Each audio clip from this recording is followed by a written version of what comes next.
tu n'as pas encore d'enfant, tu ne le sais pas, mais le baby clash, c'est une étape plus ou moins incontournable lorsque l'on a un enfant, et c'est en gros le fait que ton couple parte complètement en vrille. Une fois que le baby est là, on va en parler. Bonjour à toutes et à tous mes enfants et bienvenue dans cette nouvelle vidéo dans laquelle nous allons parler, tu l'auras compris, du baby clash. Pour la petite histoire, c'est la première fois que je tourne dans d'extrêmes conditions comme aujourd'hui. Mon bébé est juste à côté de moi et il fait la sieste, les gars. Alors je sais, pour toi ça te paraît normal, tu te dis oui bah normal, quand ton bébé il dort, tu fais tes activités. Que nenni. Tu sais, quand t'es enceinte et tout, tu te dis oh là là, mais quand mon bébé il dormira, je pourrais faire trop de trucs. Et en fait, non. Et là, Gaspard a bientôt 3 mois et demi et ça y est, il commence vraiment à faire des petites siestes régulières et tout. Et je n'arrive pas à croire que je suis en train de tourner une vidéo alors qu'il est juste à côté de moi sous ma surveillance. C'est trop bien, je suis comme une balle. Bref, cette petite parenthèse étant fermée, pour réaliser cette vidéo comme d'habitude, du coup, je vous ai demandé à toutes et à tous sur Instagram de venir me raconter, est-ce que tu as vécu le baby clash? D'une manière générale, il me semble que c'est quand même commun à plus ou moins tous les couples. Au cas où tu souhaiterais une définition précise du baby clash, je te la lis. Le baby clash est un phénomène qui se traduit par l'apparition de tensions, conflits et ou disputes au sein du couple après la naissance de bébés. Tu m'étonnes vu la fatigue. Ces derniers s'expliquent par le changement de vie, la fatigue, les nouvelles responsabilités à endosser qui peuvent être angoissantes pour la mère comme pour le père. Et oui, tu m'étonnes, ça crée un tel déséquilibre dans le couple. Enfin bon, on va en parler de toute façon. À l'heure actuelle, je n'ai pas encore beaucoup d'histoires pour réaliser cette vidéo, j'en ai quand même suffisamment. Heureusement, vous êtes nombreux et nombreuses. Je pense qu'on va passer un bon moment. Et si jamais toi qui regardes cette vidéo, tu n'as pas encore d'enfant et tu te dis oh là là, mais c'est terrible, mon couple va partir en vrille. No stress, hein. L'important c'est de se préparer. Évidemment, on va en parler dans cette vidéo. Mais si vous étiez bien de base dans votre couple, l'arrivée d'un bébé, évidemment, va mettre le chaos. C'est une certitude, mais pas forcément dans ton couple. Allez, c'est parti. Allez, on démarre avec l'histoire de Gertrude qui me raconte son histoire carrément gratinée. Hein. Bichette, elle en a eu pour son grade, je te lis l'histoire, tu vas comprendre. Coucou Nad, je trouve ça super que tu traites ce genre de sujet. Et bah écoute, merci beaucoup, moi aussi je suis bien contente de parler de ça parce que j'ai découvert, bien entendu, il y a peu de temps le baby clash et je me dis mais putain, mais personne n'en parle en fait, il faut absolument qu'on en parle. Bref, je te lis l'histoire. Pour mon conjoint et moi, l'arrivée de notre petit Elliot nous a chamboulés, surtout sa première année de vie, car déjà la fatigue, mon dieu la fatigue, qu'est-ce que c'est dur à gérer. Oh, comme je te comprends, je suis en plein dedans, ça ne se voit pas mais j'ai jamais été aussi fatiguée de ma life. Il est arrivé pendant le premier confinement, donc on était déjà dans un certain état de stress. Et là, tu sais, en lisant le message, je me suis dit, pourquoi justement, au contraire, c'est trop cool, vous étiez tous les deux. Non, j'avais complètement zappé que pendant le premier confinement, t'avais le droit de rien faire. Du coup, je suis allée me faire déclencher à J+4 toute seule. Donc elle est allée à l'hôpital pour se faire déclencher toute seule. La pauvre. Le papa a eu le droit de venir que 5 heures après, et il est parti 3 heures après l'accouchement, et il est venu nous chercher 3 jours après. Putain, mais les bébés qui sont nés à ce moment-là, mais les mamans, mon dieu, mais ça a dû être tellement dur. Il y a des femmes qui ont accouché genre seul quoi, sans le coparent, mais quel enfer. Dans son premier mois de vie, mon fils a eu des soucis de santé. On est beaucoup allé aux urgences et au final c'était une allergie aux protéines de lait. C'était très dur de le faire manger, c'était très dur de le faire dormir. En conclusion, heureusement qu'à la base on était un couple solide parce que le stress ajouté à la fatigue, ajouté à tous les questionnements qu'on peut avoir à la base en tant que jeune parent, et en plus quand il y a des soucis qui s'ajoutent, ce n'est pas facile, tu m'étonnes. La solution c'est vraiment de parler beaucoup, d'écouter l'autre, de ne pas se sentir plus ou moins atteint que l'autre. Ah oui, ça on va y revenir, l'escalade là, c'est très important. Parce qu'on a chacun sa façon de gérer et de réagir, et surtout ne pas oublier que malgré tout on s'aime, que c'est ça le plus important. Et il ne faut pas accorder d'importance à ce qu'on peut se dire sur le coup de la fatigue et ou de l'angoisse parce qu'on ne sait pas relativiser dans ces moments là. C'est tellement vrai. En tout cas, aujourd'hui Elliot a 2 ans, il va très bien maintenant, #baby clash. Bon et très joyeux anniversaire à notre ami Elliot. Du coup, c'est tellement intéressant tout ce que tu racontes et c'est là que je me rends compte que j'ai presque pas assez de recul sur mon histoire parce que moi ça fait que 3 mois et demi que j'ai mon bébé pour dire ah ouais j'avoue il faut faire ça, il faut faire ça. C'est hyper intéressant ce que tu racontes. Déjà je voulais revenir sur le fait que de toute façon si à la base vous êtes un couple solide tout va bien se passer, ça c'est vrai de vrai de vrai. Tu sais très souvent on entend des couples qui disent ouais ça va pas trop dans notre couple donc du coup on a envie de se marier ou alors du coup on a envie de faire un bébé parce qu'ils s'imaginent qu'en lançant quelque chose de nouveau ça va les souder. Honnêtement à la limite se marier je suis pas sûre que ce soit la meilleure chose pour faire en sorte que ton couple aille mieux mais pourquoi pas essayons. Mais le délire de ça va pas trop entre nous on va faire un bébé, je pense que c'est la pire idée du monde parce qu'en fait moi ce que j'ai observé dans ce que les gens me racontent et dans ce que j'ai vécu moi aussi, c'est que s'il y a quelque chose qui va pas dans ton couple, ou en tout cas s'il y a quelque chose qui t'emmerde un peu chez l'autre, tu vois, l'arrivée du bébé, ça va mettre un effet loupe sur ce qui te dérange chez l'autre. Tu vois, j'en sais rien, imaginons, je vais prendre l'exemple du ménage, puisque c'est un exemple qui touche énormément de couples. Si jamais toi t'es un peu maniaque et que ton mec ou ta meuf a tendance à un peu laisser traîner ses affaires, bon tu sais quand il y a pas de bébé, t'es là, bon tu fais chier avec tes affaires, range tes affaires, etc. C'est pas grave. Sauf que une fois que le bébé arrive, t'as la fatigue, le stress, le fait que t'as plus de temps pour toi, donc t'es sous tension maximale en fait, et du coup quelque chose qui jusqu'à maintenant t'emmerdait, tu vois, mais c'était pas grave, du style il y a les chaussettes de ton mec ou de ta meuf dans le salon et ça te gonfle, là ça va te faire péter un plomb. Parce que t'as plus le temps et t'as plus l'énergie en fait de prendre sur toi par rapport à ces trucs qui t'emmerdent. Et c'est pour ça du coup que je te dis, pour moi, si tout va bien dans ton couple, en principe, l'arrivée du bébé, évidemment ça va chambouler des choses. De toute façon c'est obligatoire, et alors ça je veux pas stresser non plus les futurs parents ou simplement les gens qui voudraient des enfants plus tard, mais c'est obligatoire. L'arrivée d'un bébé c'est une telle tornade dans le couple, tout simplement parce qu'encore une fois on ne dort pas et donc on est fatigué, la fatigue entraîne du stress, et puis surtout tu parles de quelque chose, mais j'ai un truc qui est hyper intéressant, c'est justement cette fameuse escalade. Le délire de se dire, surtout ne pas rentrer dans le délire de l'escalade en mode ah mais je suis fatiguée, ouais mais moi je suis encore plus fatiguée, ah bah non c'est moi qui suis encore plus fatiguée, parce qu'on est tenté en fait de faire ça, c'est terrible hein, c'est comme si on était des gamins, tu sais t'as envie de dire ah non mais c'est moi le ou la plus fatiguée, alors qu'en fait qu'est-ce qu'on s'en branle, ce n'est pas censé peser dans la balance. En fait la réalité c'est que on est tous les deux fatigués, on est tous les deux stressés, on vit tous les deux une tempête dans notre quotidien, et en plus, et c'est là que c'est stressant, on sait pas quand est-ce que ça va s'arrêter. Et du coup je te rejoins complètement ma chère truc quand tu nous dis que la base c'est vraiment la communication, ne surtout pas rentrer dans l'escalade, attention encore une fois j'insiste parce que c'est vraiment important, même si tu sais que c'est toi le ou la plus fatiguée des deux, même si tu sais que c'est toi le ou la plus stressée des deux, dans tous les cas les deux encore une fois vivent des choses fortes, et je pense que plutôt que se dire ah non c'est moi le ou la plus fatiguée, il vaut mieux essayer de se dire ah ma chérie ou mon chéri, je sais que t'es fatiguée, moi aussi je suis tellement fatiguée, faisons-nous du bien, au lieu d'essayer de se victimiser, tu vois. Alors c'est tellement plus facile à dire qu'à faire hein,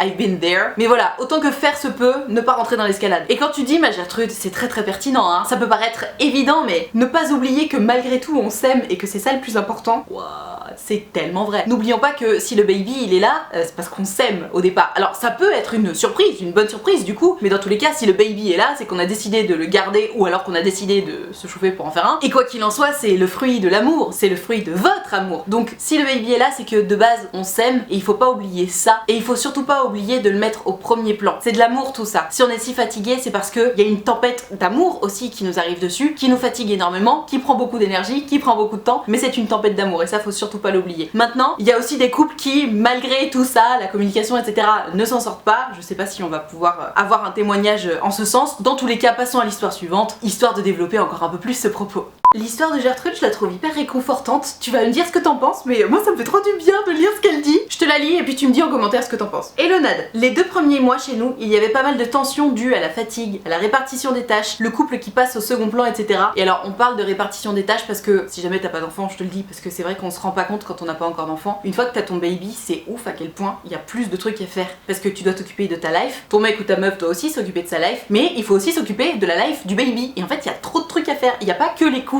en réalité. Enfin bref. Et puis un jour, on en a sérieusement discuté et on a décidé d'être bienveillants l'un envers l'autre. On a décidé de s'oublier un petit peu soi pendant quelques temps et de chercher réciproquement le confort de l'autre. Au fur et à mesure, on trouve son équilibre et on arrive à veiller au bien-être du bébé, du conjoint et de soi-même. Et mon petit bébé se réveille, j'arrive tout de suite. Désolée pour ce petit contretemps, je reprends. Au fur et à mesure, on trouve son équilibre et on arrive à veiller au bien-être du bébé, du conjoint et de soi-même. Parce que dans ce contexte de fatigue, d'apprentissage, de questionnement perpétuel, on peut très vite arriver au je suis fatigué, je fais tout, j'ai besoin d'une pause, tellement vrai. C'est normal, mais on a aussi quelqu'un de fatigué et surmené en face de nous. Donc je veillais à ce qu'il aille bien et il faisait de même, de sorte à ce qu'on ne se renferme pas dans nos difficultés et qu'on garde toujours une ouverture vers l'autre. Hashtag baby clash. C'est tellement intéressant ce que tu dis parce que c'est vraiment la solution. Et quelque part, tu vois, je me dis, mais comment ça se fait que dès qu'il y a l'arrivée d'un bébé, donc tout le monde est fatigué, etc., on se retourne toujours sur soi-même. En fait, j'ai l'impression que c'est une sorte de réflexe de survie. Tu sais, je suis fatiguée, donc en fait, là, je n'en peux plus de ne plus me laisser passer avant. Parce que c'est dans la vie, d'une manière générale, ta première priorité, c'est évidemment toi-même. Si tu sens que t'es trop fatigué, tu vas pas dire à tes copains, ah bah ouais, trop cool, je vais faire ça, ça, ça, ça, ça. Tu vas dire, bah non, désolé les gars, je suis fatiguée, je vais me reposer et après, je vais vous rejoindre, je vais faire des trucs avec vous. Sauf que là, quand t'as un bébé, tu peux pas dire, désolé baby, je suis fatiguée, je vais dormir pendant que tu pleures. Enfin, après, chacun ses techniques d'éducation, mais d'une manière générale, tu fais pas ça. Et du coup, cette espèce de réflexe d'autodéfense, bah tu le mets en place face à ton mec ou à ta meuf, et tu lui dis, je suis fatiguée, je n'en peux plus, je suis stressée, et il faut que tu récupères parce que j'en fais trop. Ce qui fait que très souvent, on a une vision très biaisée où on s'imagine parfois, alors à tort ou à raison, hein, ça dépend des couples, mais que on fait tout et que l'autre ne fait rien et que l'autre ne fait pas d'effort, alors qu'en fait l'autre est aussi en train d'essayer de juste survivre quoi. Alors je parle de survie, ça peut être des mots un petit peu forts, je veux pas inquiéter les futurs parents ou les personnes qui juste voudraient un enfant un jour, mais c'est vrai que les premiers mois sont assez rock'n'roll, hein. D'autant plus si ton bébé a malheureusement des problèmes de santé comme la Gertrude de l'histoire précédente, ou même si tout va bien, en fait, les premiers premiers mois c'est rock'n'roll parce que t'as l'habitude. Alors quand t'es enceinte quand même ça te prépare un peu hein, parce que t'as tellement un bide énorme, t'arrives pas à dormir, t'es pas bien et tout. Donc tu sais t'as une petite préparation malgré tout. Du jour au lendemain tu ne dors plus, enfin tu fais plus tes nuits complètes quoi. Et alors je te raconte même pas si t'allaites, parce que quand t'allaites qu'est-ce qui se passe? Le bébé au milieu de la nuit il se réveille évidemment parce qu'il a besoin d'avoir des câlins, des bisous, de l'affection etc.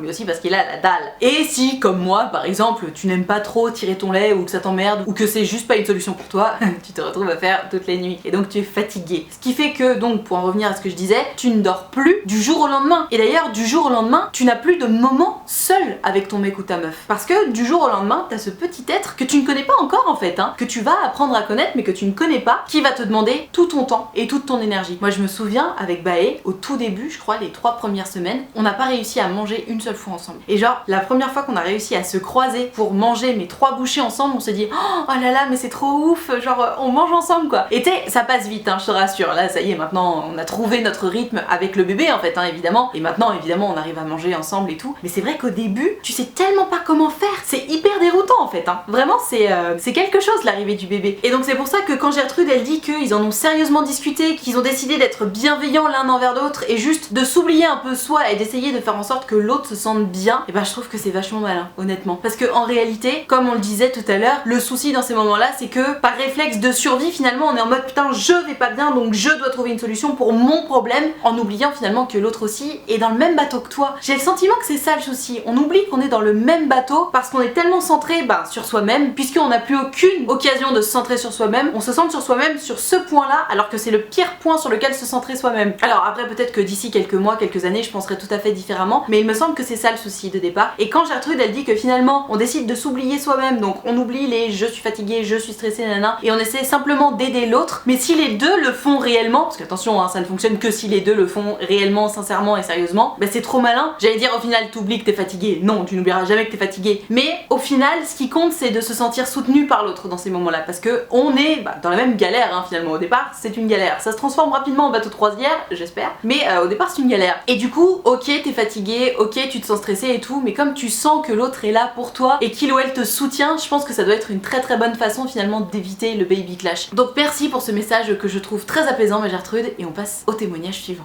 Mais histoire tellement intéressante, parce que tu sais là, depuis tout à l'heure on parle des baby clash avec des couples plus ou moins à 50-50 où tout le monde comprend évidemment que c'est difficile l'arrivée du bébé et tout, mais quid des couples dans lesquels c'est madame qui fait tout et monsieur qui dit ah mais ça va, t'as des vacances, je vois pas pourquoi t'es fatigué. Malheureusement c'est une figure clownesque dans la tête de beaucoup, mais c'est une réalité quand même hein. Il y a vraiment des papas et des gens de toute façon qui s'imaginent que le congé maternité c'est des vacances, que tu peux prendre des bains moussants pendant que le bébé dort, ce qui n'est encore une fois pas le cas. Là par exemple ça n'a peut-être pas été montée parce que ma monteuse est absolument géniale, mais j'ai quand même arrêté la caméra 3 fois pour aller voir mon bébé pendant que je tournais cette vidéo. Donc juste n'imaginons pas que c'est des vacances hein. Bref je te lis l'histoire, tu vas comprendre. Bonjour Nat, comment ça va? Écoute je suis très fatiguée, mais à part ça va. Je te remets le contexte. Avec mon chéri ça faisait 9 ans qu'on était ensemble, dont 8 ans de vie commune lorsque nous avons décidé d'avoir un enfant. Notre fils est né en 2019, j'ai eu une césarienne et durant 3 mois après j'ai eu des complications avec de grosses douleurs. Ah waouh ma pauvre, putain déjà que l'accouchement c'est pas facile, mais si en plus t'as des complications merci quoi. Mon chéri n'a pas pu prendre son congé paternité. Oh ma pauvre. Il travaillait beaucoup et moi j'étais au chômage, j'ai dû tout assumer parce qu'il ne comprenait pas pourquoi je le sollicitais, il ne comprenait pas non plus ma fatigue alors que je passais mes journées à la maison. Bah oui, c'est bien connu. On a une vie de star quand on est en congé maternité, n'est-ce pas? C'est ambiance farniente. Non mais il est sérieux. Et il y a eu enfin un miracle pour nous, ça a été le confinement en mars 2020. Comme quoi ça a pas été si terrible pour tout le monde. Ça a sauvé ma famille, mon couple et ma santé. En effet mon fils avait 7 mois à ce moment-là et son papa a pris sa paternité à ce moment-là. Mieux vaut tard que jamais. Il a tout compris par rapport à moi et il s'est enfin rendu compte qu'en faisant sa part, j'étais moins fatiguée, moins râleuse, moins chiante et plus coquine. Cette année on va fêter nos 12 ans d'amour. Bonne journée à toi et ta famille. #babyclash. Bon alors je suis trop contente pour vous que ton mec ait enfin compris qu'il fallait qu'il prenne sa part de responsabilité finalement. Et quand je parle de responsabilité, je parle des tâches qui incombent aussi aux coparents. Parce que oui c'est vrai, au début de l'arrivée du bébé c'est très tentant finalement de laisser maman tout faire parce que le bébé évidemment connaît déjà sa mère mais il connaît pas encore le coparent. coparent, donc forcément bah il va être beaucoup plus facilement apaisé par la maman. Si en plus la maman allaite, laisse tomber, ça continue de creuser l'écart puisque il mange avec maman, il est apaisé par maman, potentiellement il dort avec maman qui n'en peut plus parce qu'elle est trop fatiguée. C'est vrai que c'est tentant pour le coparent de te dire oh mais non mais de toute façon moi j'arrive pas à le calmer donc vas-y occupe-toi de tout. Ah et puis les changements de couche, non bah vas-y au passage fais-le aussi hein, puis moi je vais me coucher. Comment ça t'es fatiguée? Et en fait au final ça crée un écart parce que comme le coparent ne prend pas ses responsabilités, donc ne gère pas sa part finalement, bah il capte pas en fait à quel point c'est fatigant. Et il capte encore moins s'il passe ses journées au travail parce que c'est si tentant pour le coparent de dire non mais attends moi aussi je travaille, tu crois que je fais rien de mes journées? Évidemment. Mais en fait ce qu'il faut vraiment comprendre c'est que une fois que tu deviens parent et que tu t'occupes de ton bébé à plein temps, il est je ne sais pas combien de fois plus reposant d'aller travailler plutôt que de s'occuper du bébé. Parce qu'en fait quand tu travailles, tu ne t'occupes que de toi. Alors oui t'as des choses à faire, mais tu sais, t'as ta pause déj, t'as des petites pauses café, il y a des moments où tu peux papoter avec les collègues, tu n'es jamais interrompu dans ce que tu fais, ou alors parce qu'un collègue va te poser une question, ou alors parce que t'as un coup de téléphone. Quand tu es seule à la maison avec un bébé, potentiellement dès que tu le poses, ce bébé va pleurer, t'as pas envie de laisser ce bébé pleurer, donc ça veut dire que tu ne peux pas aller faire pipi, tu ne peux pas prendre une douche, tu ne peux pas manger, je te parle même pas de lire un bouquin ou regarder quoi que ce soit, hein. C'est évidemment impensable. Et en plus t'as sur les épaules la pression de bah putain faut ranger un petit peu quand même parce que c'est le bordel, potentiellement faut s'occuper des courses, potentiellement faut s'occuper de ceci, de cela. Bref, il est un milliard de fois plus reposant d'aller au travail que de rester seul une journée avec un bébé à la maison. Alors à la limite si tu le fais une fois ou deux de temps en temps, bon bah tu te dis ah bah non c'est sympa, on fait gousi et tout. C'est vrai que c'est sympa, il y a des côtés sympas, on va pas se mentir. Malgré tout c'est quand même très fatigant. Donc finalement si je comprends bien ma Gertrude, ton baby clash à toi il a surtout été causé par l'incompréhension du coparent. Et ça c'est hyper important et grave j'ai envie de dire. Parce que on en parle de plus en plus hein, quand même du fait que ben non en fait rester seul à la maison avec bébé ce ne sont pas des vacances, être mère au foyer c'est loin d'être des vacances, c'est pas du tout reconnu mais c'est tellement de taf quoi. Donc je suis assez surprise finalement que ton mec ait mis 7 mois et qu'il ait été obligé finalement d'avoir le confinement pour comprendre à quel point bah, c'était important qu'il prenne ses responsabilités. Mais tant mieux pour vous, comme tu dis, c'est un miracle pour votre famille, ça a sauvé votre famille et votre couple, tant mieux, franchement tant mieux, heureusement pour vous qu'il y a eu ça, parce que je pense que malheureusement tous les couples dans votre situation n'auront pas de confinement pour les aider à surmonter ça, donc tant mieux pour vous vraiment. Et si jamais toi qui regardes cette vidéo, tu t'apprêtes à être coparent, et ben n'hésite pas à te rappeler que quoi qu'il arrive, c'est très dur de rester seul à la maison avec un bébé, notamment parce que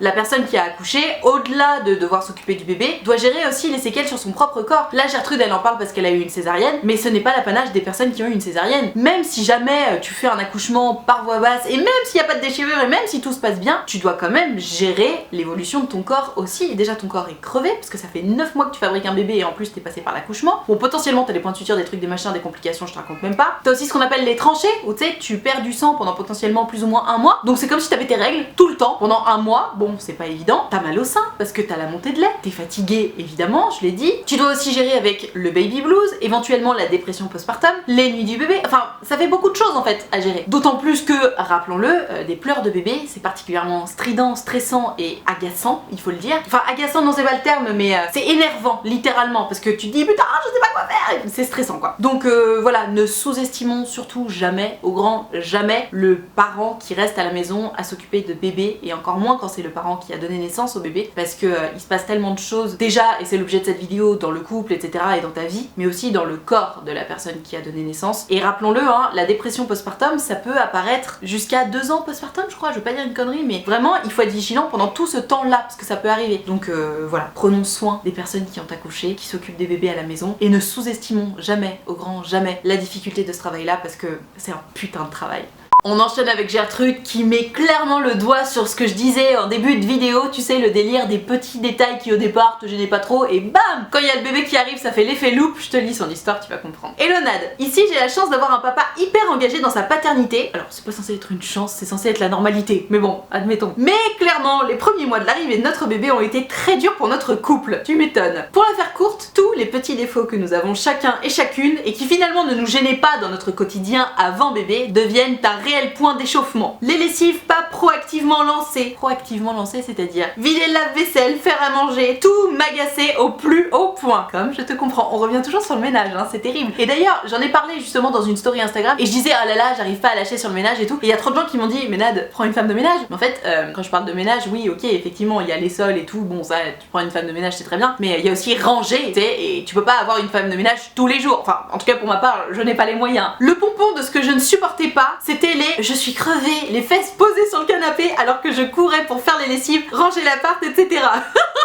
Je connais tellement, enfin je comprends en tout cas. Finalement je me suis rendu compte que ma frustration et ma rancœur venaient de cette impression constante de faire plus que mon conjoint et d'avoir une charge mentale beaucoup trop importante. Oui, je vois parfaitement. I can relate, comme ils disent. Ça a duré pendant bien 9 mois et puis petit à petit on est revenu sur un équilibre. Je lui ai expliqué que j'étais épuisée et que j'avais besoin qu'il prenne le relais pour penser au repas du petit, le lait, les céréales, les couches, le sérum fille, etc. Parce que ça me rajoutait trop de charge mentale. On en a parlé beaucoup et clairement j'ai aussi mis un peu de recul dans mes réactions car mon conjoint me reprochait de partir au quart de tour pour tout. En même temps tu m'étonnes, t'es épuisée, t'en veux plus. Enfin je comprends tu vois, mais c'est vrai que c'est forcément pas la solution de partir au quart de tour. Maintenant notre petit garçon a 13 mois et on commence à réfléchir à lancer le deuxième doucement, mais surtout on se laisse le temps de récupérer en tant que couple, de se recréer des moments à deux et pas uniquement en tant que parent. Entre parenthèses c'est hyper important. Oh, c'est clair. J'espère que mon témoignage pourra contribuer à ton partage. Merci encore pour ton compte et ta transparence sur les sujets de la parentalité qui ne sont pas si roses qu'Insta le montre, c'est clair. Signé une maman d'un petit Arthur,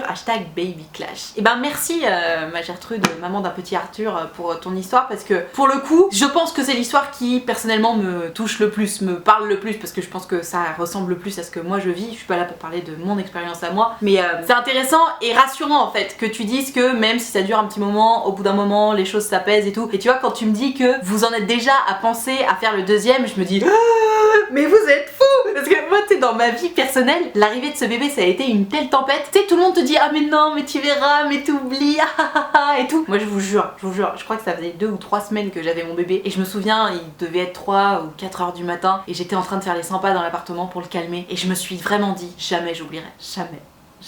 Tu sais genre c'était tellement difficile, je me suis vraiment dit que j'oublierais jamais quoi. Donc bah tant mieux si vous pensez à faire un deuxième, c'est que vraiment vous êtes sortis de cette période là. Mais pour en revenir à ce que tu disais, ne pas oublier qu'on n'est pas que des parents, je suis vraiment d'accord avec ça. Parce qu'on tombe facilement dans cet écueil là, tu sais, de se dire ben finalement on passe des moments tous ensemble et tout, et évidemment on est une famille maintenant donc on passe des moments tous ensemble, mais n'oublions pas, comme la Gertrude précédente le disait, le noyau de tout ça c'est le couple. Si le couple va mal, le reste en pâtit et c'est la vérité. Il faut faire très attention au couple, il faut réussir à trouver des moments de couple. Alors comment faire?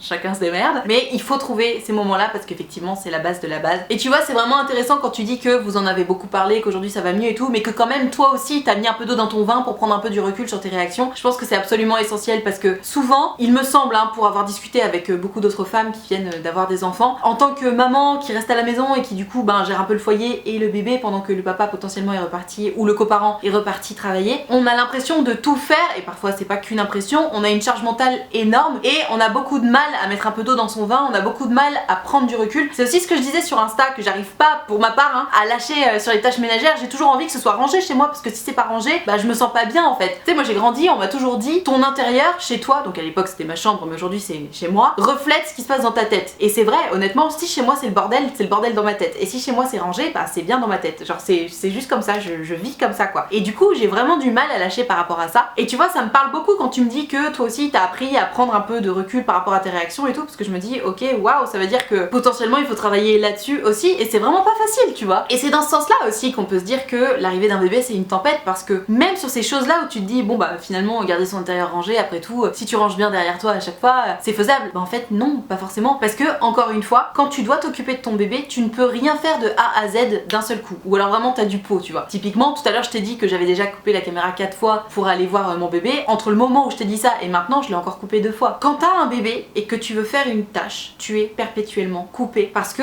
le besoin du bébé passe avant. Et c'est ça qui est fatigant, c'est ça qui est épuisant, qui est frustrant aussi, parce que tu sais au bout d'un moment tu te dis putain mais j'arriverai jamais à faire un truc d'un coup quoi. Et ça fonctionne avec la douche, typiquement genre tout à l'heure j'ai voulu prendre ma douche parce que je me fais toujours belle pour vous quand je fais une vidéo, et au milieu de ma douche il a fallu que je sorte de la douche pour aller voir mon bébé qui pleurait. Et c'est compliqué hein, c'est très compliqué, mais je me souviens d'avoir discuté avec une maman au Canipark parce que je sors souvent mon chien, et elle m'a dit, parce que je lui expliquais quand même que j'étais fatiguée et tout, que c'était compliqué, et elle a vraiment insisté pour me dire que c'était une période et que ça passe et que tout passe. Et ça m'a rappelé à quel point je répète à tout le monde qu'avec le temps on va, tout s'en va. Et c'est vrai, honnêtement, il faut pas oublier que au bout d'un moment les enfants ils finissent par faire leur nuit. Au bout d'un moment les enfants ils finissent par parler la même langue que toi et du coup on peut s'expliquer des choses et ça va mieux. Donc voilà, n'oublions pas que ce n'est qu'une période, que tout passe, les bons comme les mauvais moments, et il faut tenir bon les gars et les meufs parce que we can do it.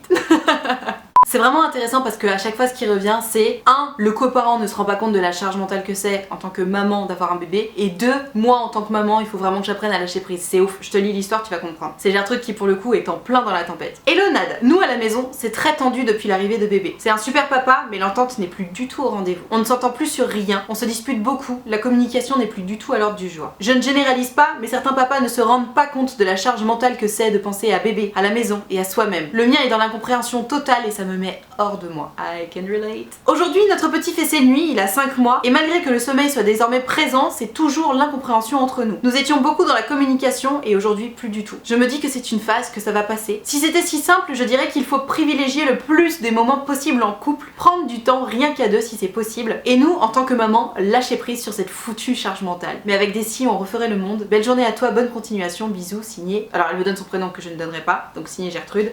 #babyclash. Oh non, c'est trop triste ce que tu racontes et en même temps je te comprends tellement. C'est vrai que cette absence de communication finalement c'est basé sur cette grande incompréhension où c'est ce qu'on disait en début de vidéo, hein. Nous en tant que maman on se dit putain mais c'est quoi cette charge mentale de ouf, parce qu'on doit penser à tout, parce qu'on est à la maison, parce que du coup l'autre potentiellement s'imagine que on a que ça à faire, et à côté de ça l'autre se dit putain mais moi je travaille, moi aussi j'ai des trucs à faire, et en plus le soir je rentre, je dois un peu m'occuper du bébé et tout. Alors forcément je suis pas neutre quand je dis ça, parce que de mon côté j'ai vraiment envie de rappeler que non, une journée de travail, pour en avoir vécu dans ma vie des journées de travail, c'est vraiment beaucoup plus reposant qu'une journée seule à la maison avec bébé. Vraiment rappelons-le et répétons-le parce que c'est essentiel que ça rentre dans la tête de chacun. Mais parallèlement essayons de voir objectivement si l'autre fait son maximum ou pas. En fait je pense que c'est ça qui compte. C'est même pas tant à quel point on est égaux sur ce qu'on fait, parce que de toute façon on ne n'est pas tous égaux. Tu sais par exemple il y a des personnes que le manque de sommeil va vachement plus impacter que d'autres. Typiquement moi je vois dans mon couple le manque de sommeil c'est dur pour moi parce que je suis fatiguée, mais honnêtement quand je dis aux gens ah là là je suis épuisée, les gens me disent ah bon on dirait pas, et c'est vrai ça se voit pas parce que j'ai une énergie forte, parce que j'ai tendance à beaucoup sourire, parce que j'ai de la chance, j'ai pas particulièrement de cernes etc. Alors que je sais que mon mec s'il manque un peu de sommeil c'est terrible pour lui, il est dead, il a absolument besoin de se reposer. On n'est pas tous égaux. Donc je te donne cet exemple là, j'imagine que ça peut jouer sur plein d'autres choses pour chacun. Ce qui est sûr c'est que pour moi une bonne solution c'est de pas essayer de compter les points en mode moi j'ai fait ça